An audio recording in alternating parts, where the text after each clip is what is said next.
copycat quilters, welcome or welcome back. You can see from the mess in the background, I am in full sweatshop production mode, putting together my panels for the big Panel Palooza challenge that I'm doing with Joe over at Quilts by Carmel.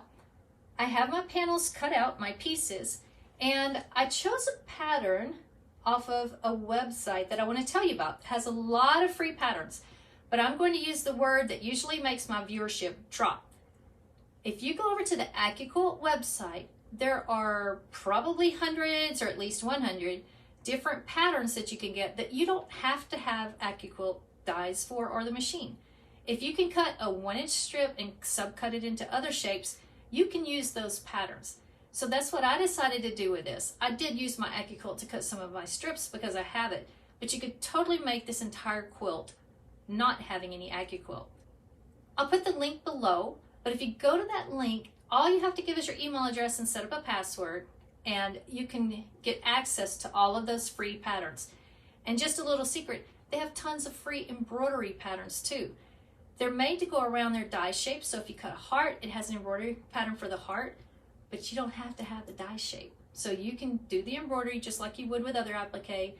You can lay your fabric down, do that placement stitch, and then trim around it, and then do the satin stitch. So go look at all that free stuff because it's sitting there, and you don't have to have AquaQuilt. And if you don't want to get their emails after you make the account, just do the little unsubscribe button and tell it don't send me emails. So let me get busy and I'll show you what I'm doing over there. This is the panel I decided to use for the Panel Palooza challenge. I thought these sea animals were very cute with their steampunk. They have gears and lights and gadgets on them. And I also liked that the colors were a little different and maybe for a little older boy than the ones with the primary colors and the planes and trains and automobiles. I especially like these pipes that look copper with a little bit of patina on them. And this panel has 8 different pictures on it. I think the one that probably drew me to it the most was this one. It's not an octopus, it's got 6 legs. I think this is supposed to be Cthulhu from the H.G. Lovecraft books. I had a son that was really into that and into steampunk, so I guess maybe the panel designer kind of had the same thing.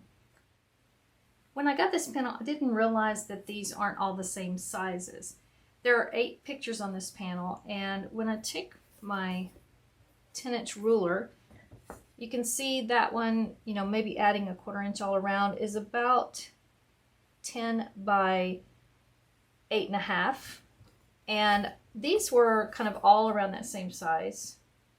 That one may even be a little smaller, but the Cthulhu panel and this one with the turtle submarine, I guess, is closer to actually being like 10 by 10. It's not a lot larger, but it is taller than these other panels. So of course I had to make it a little more of a challenge for myself.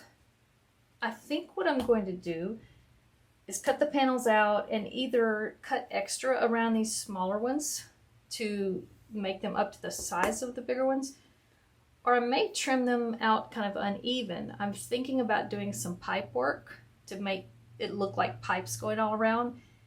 And if I do them unevenly, I can put extra joints in the pipes and make them turn corners and things like that. I don't always do this, but for this one I actually did buy some coordinating prints. I do find on panels sometimes the colors are a little strange and it might be difficult to find the exact colors that you want or the exact colors that would go with it. But I just thought these coordinating prints were really pretty. I plan to do the copper tones for some of the pipes, and then I think I'm also going to use this green for some of them. So that'll be like the patinaed pipes. And then I have this darker piece.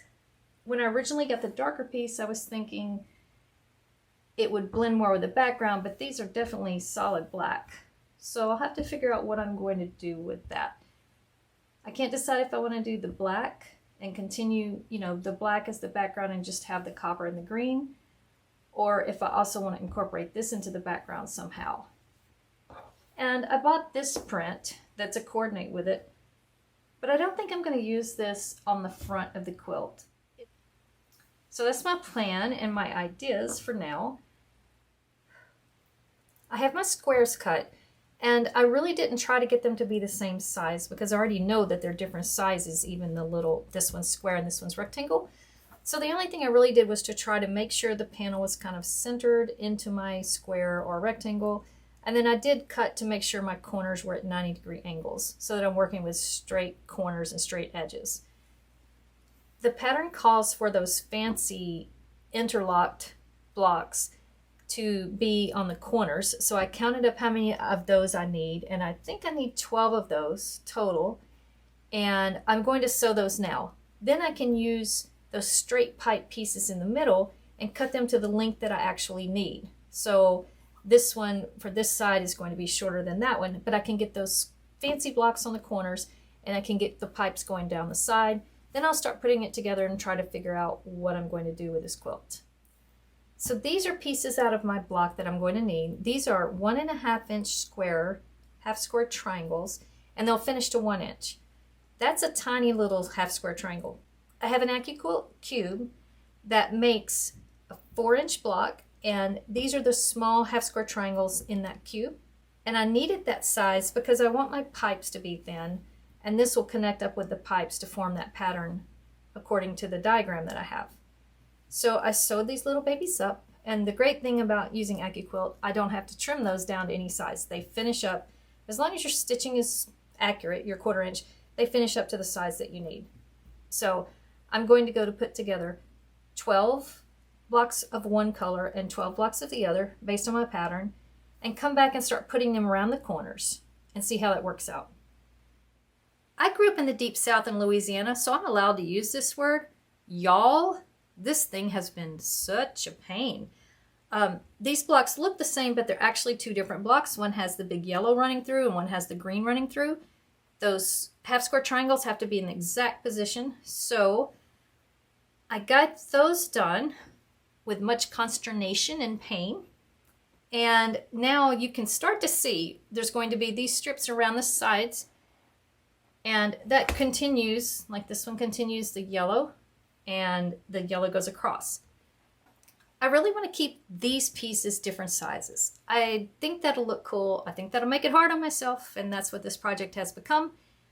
But if I added black around them to get them all to the same size where these frames were the same, I feel like it would make these stand out and look kind of strange that they're smaller and have a wide border, and then my bigger ones don't have a border around them. So I'm going to play with that.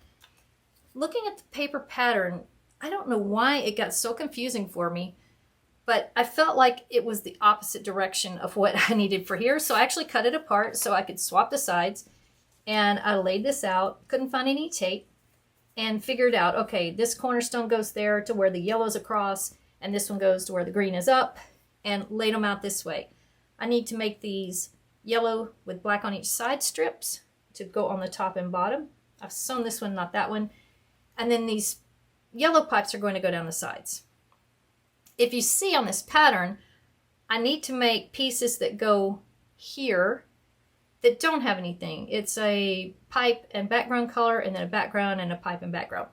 So I think those pieces will be the ones I can modify so that I can get my pipes straight. You can probably tell how crazy this quilt has been for me. For all the scraps and pieces laying around my table, I have things sewn together that ended up not being right to use. So I ended up with a lot of extra bits and pieces that maybe I'll do something kind of crazy on the back for. Basically, I'm as excited as you are to see how this one turns out. So this one's going to be interesting. Joe and I are going to meet and do a live Saturday, September 2nd at 1 o'clock Eastern, where I am, and 10 o'clock Pacific, where she is, and we're going to reveal our Panel Palooza quilt tops. And don't forget, we're giving away prizes. So in order to enter, you can comment on the live that we already did, you can comment on this video or Joe's production video, or you can comment on the live we're doing Saturday, September 2nd at 1 Eastern or 10 Pacific. And the prizes are going to be some panels, so you can do your own little Panel Palooza. So let me get busy and finish mine up, and I'll be ready for that live with Joe.